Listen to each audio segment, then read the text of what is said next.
The Parkersburg Police Department arrested a man following a high-speed pursuit and found drugs and a gun in his possession. A Parkersburg police officer was patrolling the 1300 block of Plum Street yesterday when he observed a motorcycle spray-painted and lacking visible registration.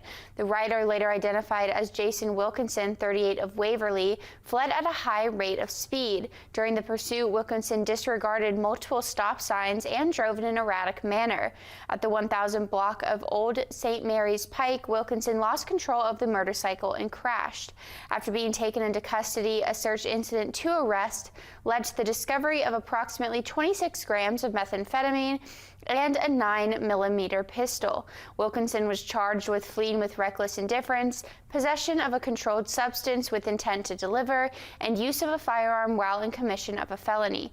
Wilkinson was arraigned in Wood County Magistrate Court, where his bond was set at $100,000, which he was unable to post.